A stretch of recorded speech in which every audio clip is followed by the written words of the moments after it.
하나님께서 오늘 우리에게 주신 말씀 마태복음 3장 13절에서 17절 말씀입니다. 이제 제가 하나님의 말씀을 봉독하겠습니다. 그때 예수께서 요한에게 세례를 받으시려고 갈릴리를 떠나 요단강으로 요한을 찾아가셨다. 그러나 요한은 내가 선생님께 세례를 받아야 할 터인데 선생님께서 내게 오셨습니까? 하고 말하면서 말렸다. 예수께서 그에게 말씀하셨다. 지금은 그렇게 하도록 하십시오. 이렇게 하여 우리가 모든 의를 이루는 것이 옳습니다. 그제서야 요한이 허락하였다. 예수께서 세례를 받으시고 곧 물에서 올라오셨다. 그때 하늘이 열렸다. 그는 하나님의 영이 비둘기같이 내려와 자기 위에 오는 것을 보셨다. 그리고 하늘에서 소리가 나기를 이는 내가 사랑하는 아들이다. 내가 그를 좋아한다 하였다. 아멘. 지난주에 우리는 하나님의 임재는 먼저 선포된다는 말씀을 함께 나눴습니다.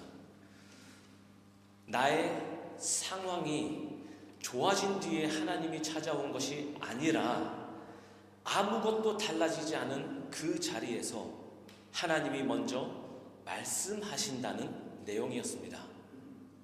그리고 지난주 말씀의 또 하나의 중요한 핵심은 이것이었습니다.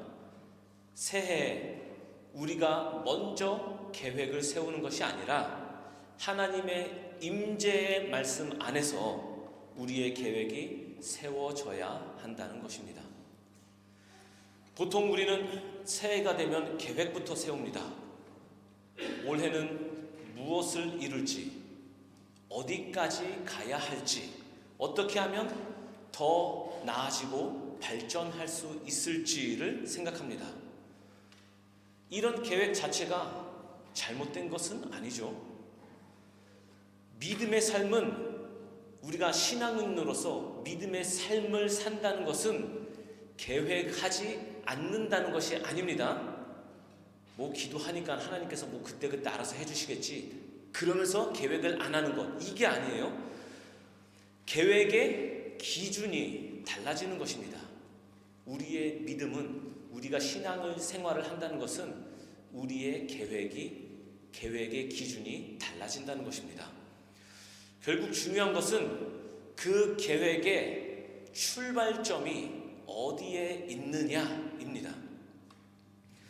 그 계획이 나 자신에서 시작된 것인지 아니면 하나님의 임재와 말씀에서 시작된 것인지를 돌아봐야 합니다. 하나님의 임재가 빠진 계획, 그런 계획은 겉으로는 아주 그럴듯해 보일지는 몰라도 결국은 내가 무엇을 할 수 있는지를 증명하려는 계획이 되기 쉽습니다. 가령 이런 것이죠. 나는 그렇게 호락호락한 사람이 아니야 하면서 계획을 멋지게 짜놨는데 그것을 어떻게 해서든 나 스스로에게 증명해보고 싶은 거예요. 이런 흐름 속에서 우리의 신앙 간증도 정말 부자연스럽게 한 방향으로 흘러가게 되었습니다. 그렇게 굳어졌어요. 예를 들면 기도했더니 잘 됐습니다. 순종했더니 길이 열렸습니다. 하나님을 믿었더니 성공했습니다. 이 말들이 그렇다고 다 틀렸다는 얘기는 아닙니다. 하나님은 실제로 우리의 삶을 붙들어 주시고 그리고 때로는 눈에 보이는 열매도 허락하시기 때문입니다.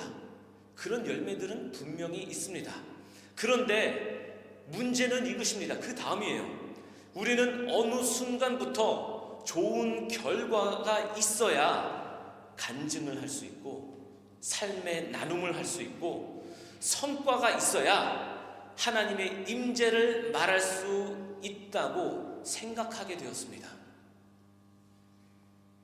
그 하나님의 임재, 간증은 성공한 사람들이 하는 것이야.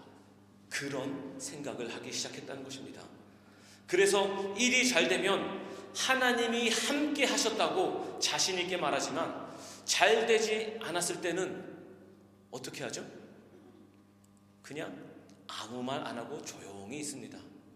잘 됐을 때는 하나님의 은혜입니다, 축복입니다 하면서 크게 외쳐요. 그런데 내가 기도한 것과 아닌 것 같아. 그럴 때는 그냥 조용히 있습니다.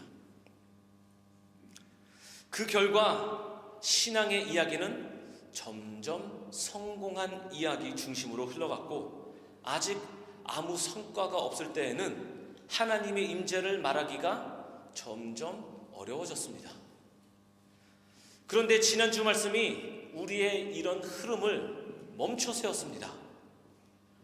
주 하나님의 영이 나에게 임했다. 이 말은 어떤 사람이 자신의 성공을 고백한 말이 아니었습니다. 주 하나님의 영이 나에게 임했다, 성공해서 한 말이 아니었어요. 계획이 잘 되었다는 어떤 보고도 아니었습니다. 하나님께서 먼저 우리에게 임하셨고, 하나님께서 먼저 말씀하셨고, 그 말씀 안에서 이제 새로운 사명이 시작되었다는 것을 알리는 선포였습니다. 그런데 그 선포자의 그 현실은 어땠을까요? 그대로였습니다. 회복은 눈에 보이지 않았습니다. 그렇지만 하나님은 먼저 말씀하셨습니다. 그래서 하나님의 임재는 무언가가 잘 되었기 때문에 증명된 것이 아닙니다. 하나님의 임재라는 것은 어떤 결과에 대한 증거로 나타난 것이 아닙니다. 하나님의 임재는 말씀으로 먼저 선포된 것입니다. 그리고 오늘 본문은 그 다음 단계를 우리에게 보여줍니다. 하나님의 임재는 말씀만으로 머물러 있지 않는다. 하나님의 영이 나에게 임하셨다. 그것은 단지 말씀일 뿐만 그걸로 머물러 있지 않는다는 것을 오늘 말씀이 계속해서 얘기해 주고 있습니다. 마태복음 3장이 바로 그 장면입니다. 예수님이 요단강에 가셨습니다. 그때 요단강에 가셨을 때 예수님은 아직 이룬 것이 아무것도 없었습니다. 기적도 없고 사람들의 박수도 없고 눈에 보이는 성과도 없었습니다. 그런데 바로 그때 하나님이 먼저 말씀하셨습니다. 하나님이 말씀으로 자신을 드러내셨습니다. 이는 내가 사랑하는 아들이다. 내가 그를 좋아한다. 이거 얼마나 멋진 말이에요. 놀라운 말이에요. 이는 내가 사랑하는 아들이다. 내가 그를 좋아한다. 예수님이 무언가를 잘해서가 아닙니다. 무언가를 시작하기도 전에 하나님이 먼저 사랑을 말씀하신 것입니다. 이 장면은 우리의 현실과도 많이 닮아 있습니다. 혹시 목장 나눔할 때 이런 마음을 가져본 적이 없으세요? 삶을 나누고 싶은데, 목장 안에서 내 삶을 나누고 싶은데 신앙적으로 할 말이 없다고 느껴질 때, 기도는 계속하고 있는데 기도 나눔도 다 했고 이 기도해 주세요, 중보기도 요청도 하고 다 했는데 눈에 보이는 결과가 없는 것 같을 때, 그래서 지금은 딱히 나눌 이야기가 없다고 했던 적은 없었습니까?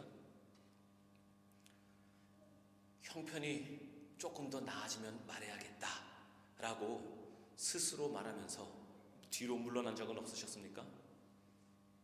하지만 오늘 말씀은 분명하게 말해줍니다. 하나님의 임재는 성과가 생긴 뒤에 드러나는 것이 아니라 아무것도 증명되지 않은 그 자리에서 이미 그 사람 위에 머물고 있다는 것입니다. 스스로에게 이렇게 질문해 보면 좋겠습니다. 나는 내 계획 안에 하나님을 끼워 맞춰 초대하고 있는 건 아닌가? 아니면 하나님의 임재 안에서 내 삶을, 내 계획을 세우고 있는가? 나는 기도하는 흉내로 하나님을 적당히 활용하고 있는 것은 아닌가? 한번 스스로에게 물어보면 좋겠습니다. 13절 말씀을 다시 보겠습니다.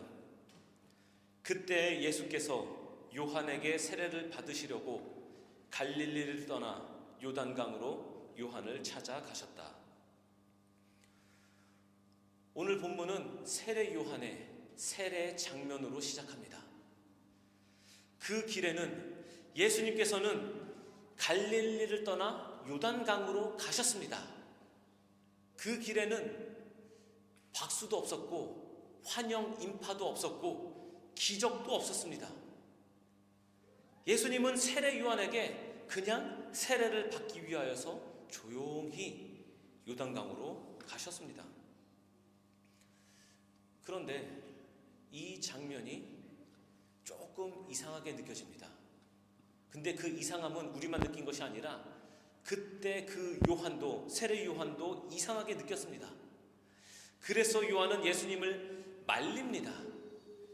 내가 선생님께 세례를 받아야 할 터인데 선생님께서 내게 오셨습니까?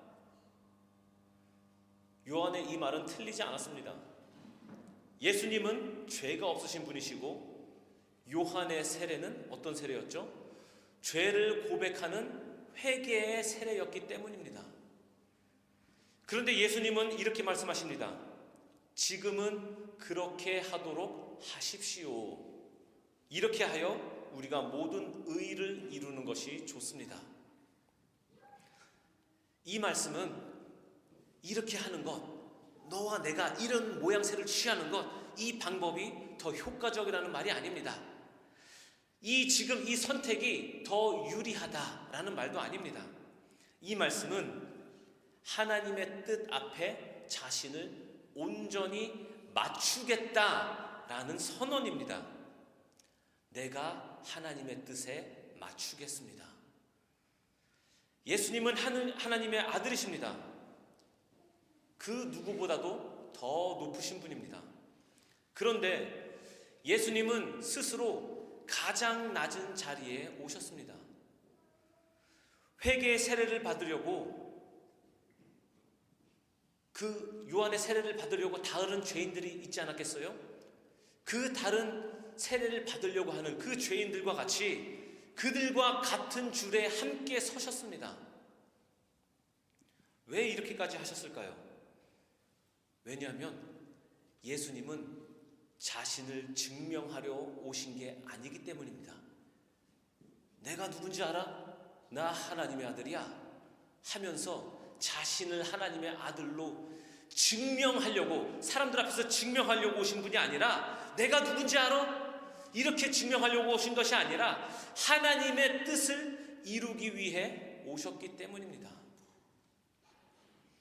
그래서 예수님은 아직 아무 사역도 시작하지 않으신 이 순간에 가장 먼저 순종의 자리로 가신 것입니다. 여기서 우리는 중요한 사실을 하나 알 수 있습니다. 하나님의 임재는 높아진 자리에서 드러난 것이 아니라 하나님의 뜻에 순종하는 자리에서 드러난다는 것입니다. 어디서 드러난다고요? 하나님의 뜻에 순종하는 자리에서 하나님의 임재가 드러난다. 그런데 우리는 보통 어느 순간에 하나님의 임재가 드러났으면 하는 것을 기대하고 있어요? 일이 잘 풀릴 때, 문제가 해결됐을 때, 성과가 눈에 보일 때, 상을 받을 때. 하지만 요단강은 그런 자리가 아니었죠. 상 받을 때 얼마나 그런 말 하기 좋아요. 얼마나 좋아요. 딱 적절한 타이밍 갖고 하나님께서 하셨습니다. 하나님의 임재 가운데 이 모든 것이 가능했습니다. 얼마나 말하기 좋은 타이밍이에요. 그런데 요단강은 아직 아무것도 시작되지 않은 자리였습니다.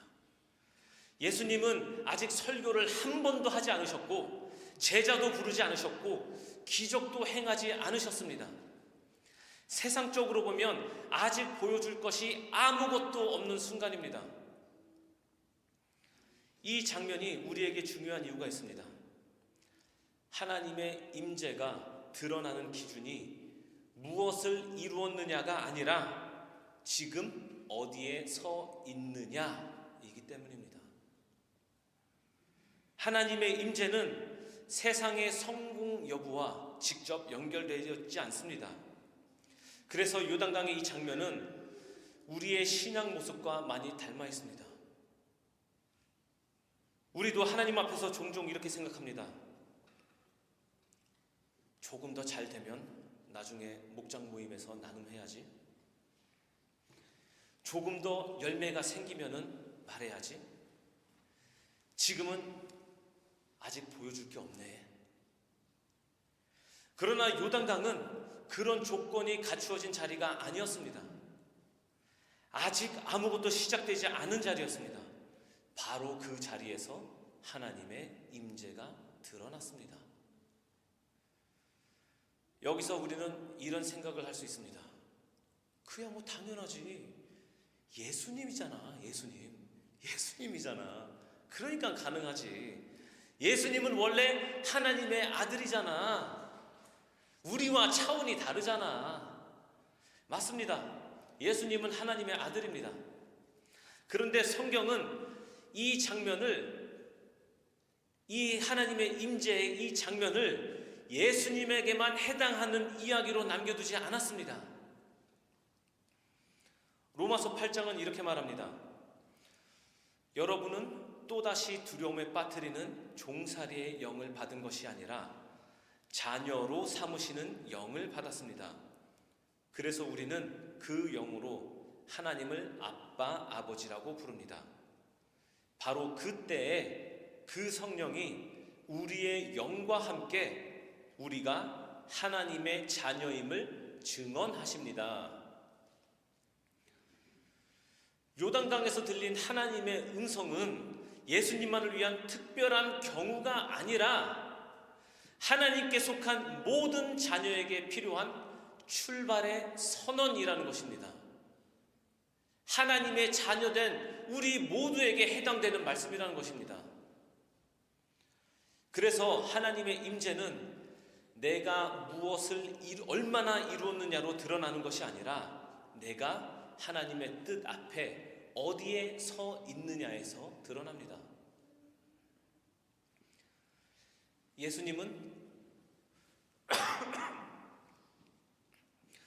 자신을 드러내기 위해 요단강으로 가신 것이 아닙니다. 하나님의 뜻에 자신을 맡기기 위해 그곳에 가신 것입니다. 그리고 바로 그 자리에서 하나님의 임재는 분명하게 드러났습니다. 본문은 이렇게 이어집니다. 예수님께서 세례를 받으시고 물에서 올라오실 때 하늘이 열리고 하나님의 영이 비둘기같이 내려온다고 오늘 본문은 그렇게 말하고 있습니다. 그리고 하늘에서 음성이 들립니다. 이는 내가 사랑하는 아들이다. 내가 그를 좋아한다. 이 모든 일이 언제 일어났습니까? 다시 말씀드리지만 예수님께서 뭔가 이루신 뒤에 일어난 것이 아닙니다. 기적을 행하신 것도 아닙니다. 사람들에게 인정받은 뒤에 이런 일이 일어난 것도 아닙니다. 아직 아무것도 시작되지 않았을 때입니다. 그런데 하나님은 그때 먼저 말씀하셨습니다. 너는 내 아들이다. 나는 이미 너를 사랑한다. 나는 이미 너를 기뻐한다. 이것은 보상이 아닙니다. 그냥 그 존재에 대한 선언입니다. 하나님의 임재는 우리가 성공해서 끌어내는 것이 아닙니다. 주여 이 자리에 임하시옵소서 하면서 하나님을 끌어내는 것이 아닙니다. 하나님이 먼저 말씀하심으로 드러나는 것입니다. 그리고 이 선언 위에서 예수님은 사역을 하셨습니다. 앞으로의 길이 쉬운 길이 아니기 때문입니다. 앞으로 예수님께서 가야 하실 길은 오해를 받고 거절당하고 마침내 십자가로 가야 하는 길이기 때문입니다. 그래서 하나님은 먼저 사랑을 선언하셨습니다. 이미 나는 너와 함께한다. 이미.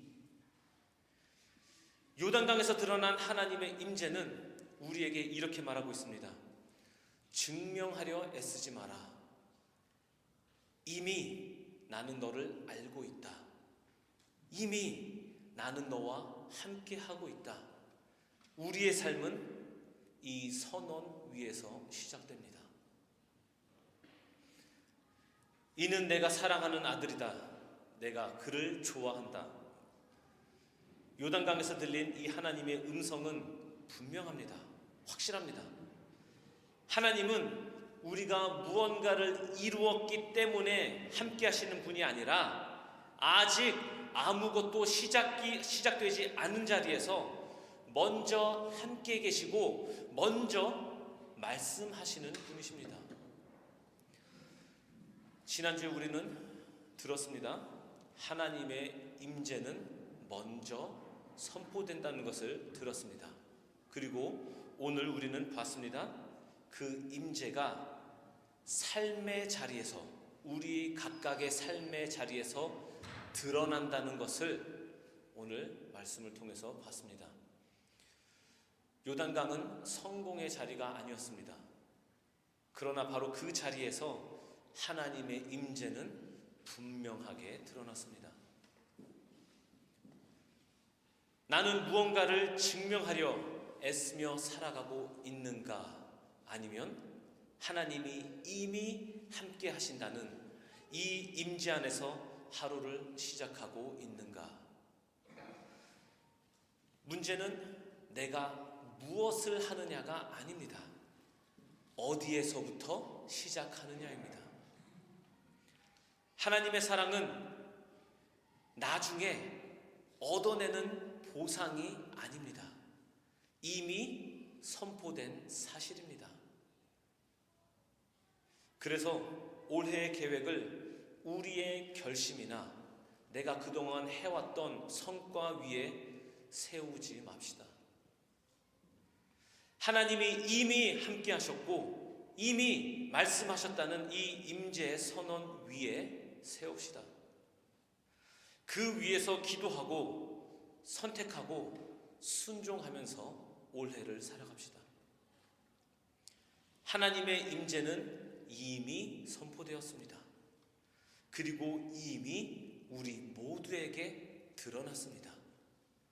이 임재 안에서 우리의 삶이, 우리의 교회가 날마다 새롭게 시작하기를 축복하며 기도합니다.